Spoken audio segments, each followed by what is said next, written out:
Okay, so today I get to transplant some of the cuttings that I made from my sage plants. So I have Bergarten sage, which I gotta say isn't that best of the best culinary sage, but it's beautiful. I love this plant. It gets big. Mine is about 3 feet by maybe 2 feet tall. And then this is broadleaf sage. This is the best culinary sage that I found. This is the kind that I dry and I use as bay leaves. So these are all cuttings, and you can tell that they got new growth and they're ready to be split. So I'm going to do that right now. And so I also made my soil here.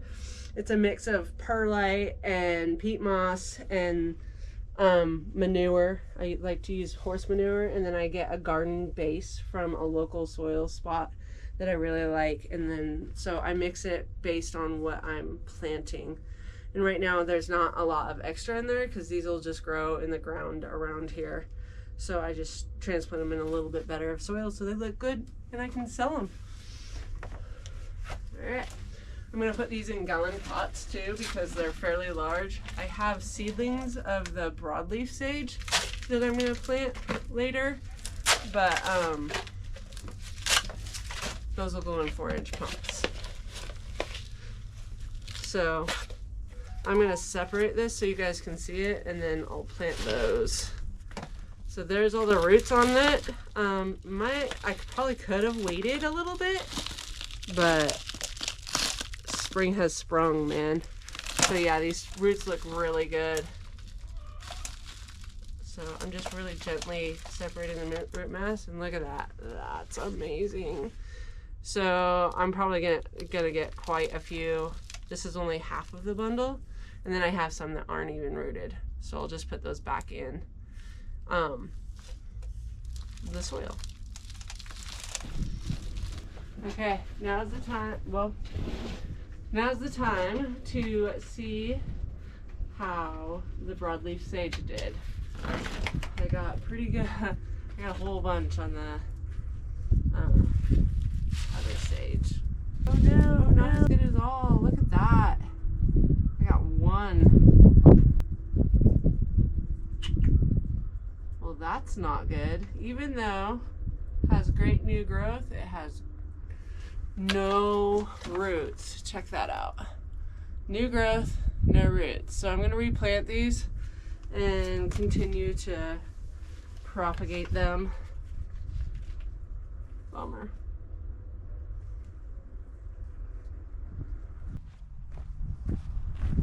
Okay, I'm done with the sage. Unfortunately, the broadleaf sage did not root as well as I wanted. So I just replanted those cuttings, and I guess I'll wait for a little bit longer. They got new growth before they got root, which happens in a lot of things. So you just gotta try and be gentle with the roots, and replant them. So yay! I ended up with 14 of the circular sage, they're bergamot, and then I ended up with 1 broadleaf sage from that. So at least we got something, right? They're great looking babies though.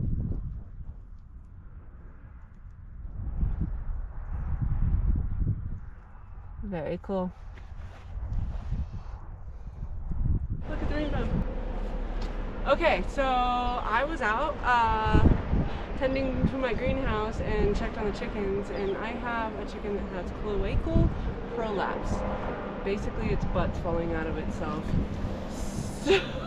So we are going to catch it and give it a warm water bath and clean it out the best we can, and then try and deal with it. So you guys are gonna watch us do this. It's chicken checking time. Chicken checking.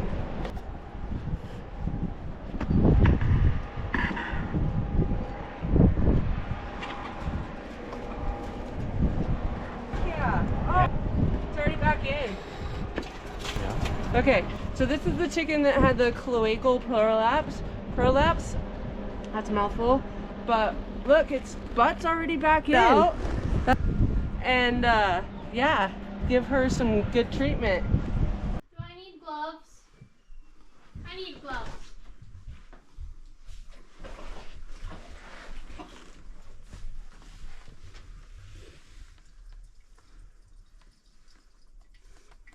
All right, well, I guess now clean the butt. Oh, I'm so glad I don't have to push it back in. So I was reading that you have to clean it, and then you had to lube it and push the, basically, what do they call it, the channel back in. So I'm gonna clean her up real good.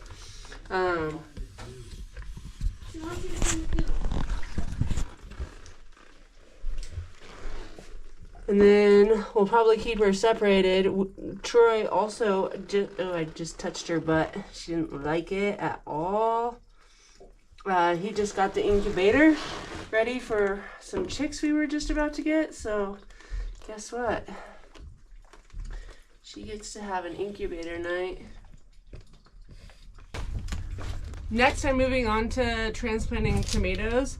I have 2 different plantings of Brandywine tomatoes. I really like them. We're in a colder area up here in the mountains, and they grow really, really well, and I always get a lot of tomatoes, but I always have to shelf ripen them at the end of the summer, which I think is worth it because I still get a ton, enough for tomato sauce for the year. I wanted to show you the difference. So this year, I started planting with my seeds with coconut coir instead of peat moss because it's what I had and I didn't have the money to buy the peat moss. It can get pretty expensive. So I did a couple plantings with the coconut coir before I could get some peat moss. So this is the Brandywine that came up in the coconut coir. I got literally 3 plants and a volunteer oregano. This is peat moss. Seedlings do not like coconut coir. It's a huge difference. The germination rate is horrible in coconut coir. Did I just say that they don't like peat moss? They love peat moss. They hate coconut coir. Definitely, if you're planting seedlings, use peat moss. I've done this a couple times over the years, and I know it. I was just being lazy and cheap. And it didn't work out for me. So go figure. So I'm going to pot some of these up in gallons. I have a client that likes the bigger ones in gallons, and then I'm going to pot the rest of them in 4 inches. So I'm going to do a flat and a flat. Okay.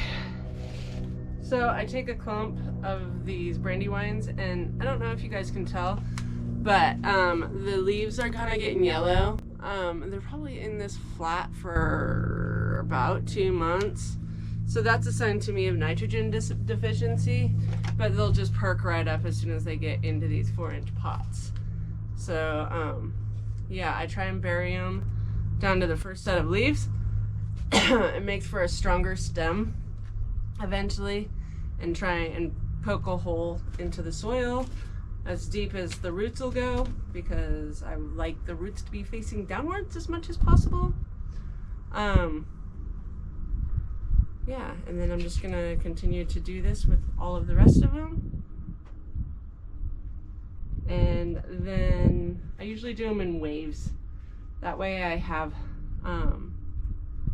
different ages of starts that I can take to market. Otherwise they get deficient like these. So these take probably about a month before I can take them to market to get big enough. And then once they're ready for market, then I'll probably give them a shot of comfrey water. Comfrey tea. It will help with the nitrogen deficiency.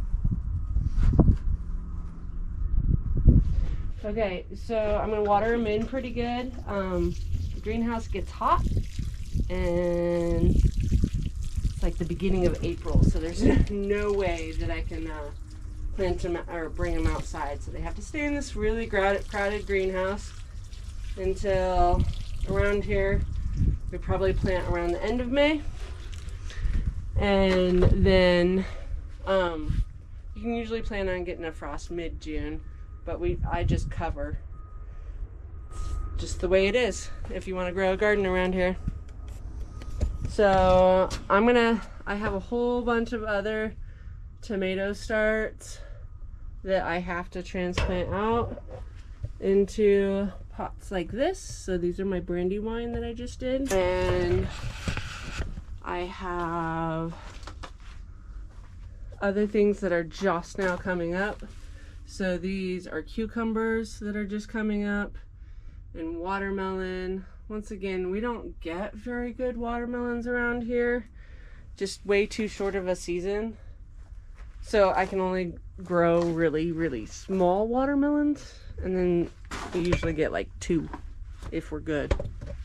But all right, so I wanted to show you guys here at our little makeshift farm. I got 15 chicks. I traded them for some trees, which was awesome, from one of the people at the farmer's market.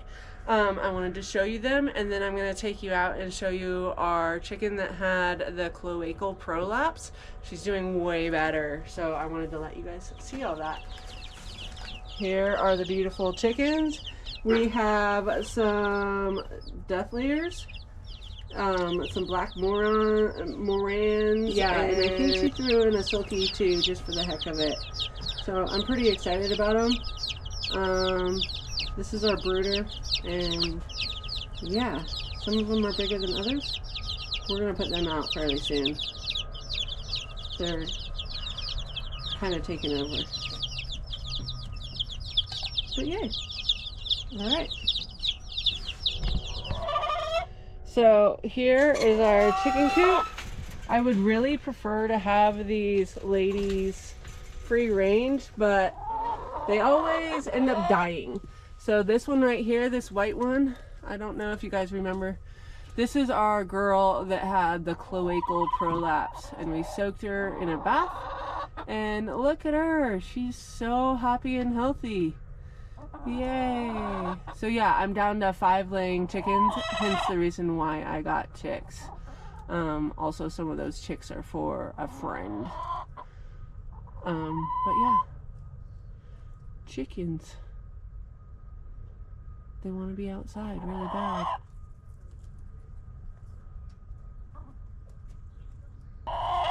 So the brown one back there is an Americana, and that's honestly the only one I know.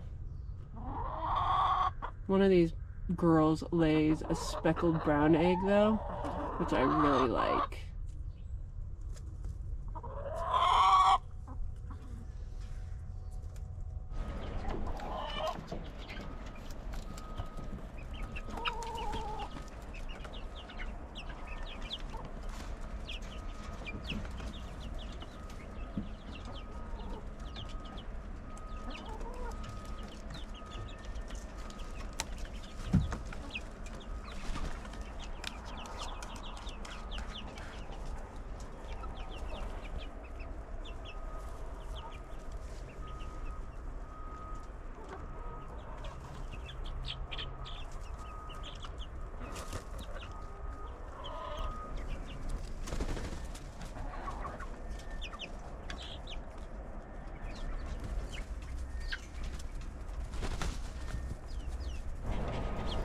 These are the brandywine tomatoes that I transplanted earlier in this video, about a month later, and I'm really proud of how they turned out. They're very happy and healthy. So thanks for watching, and we'll see you on the next one.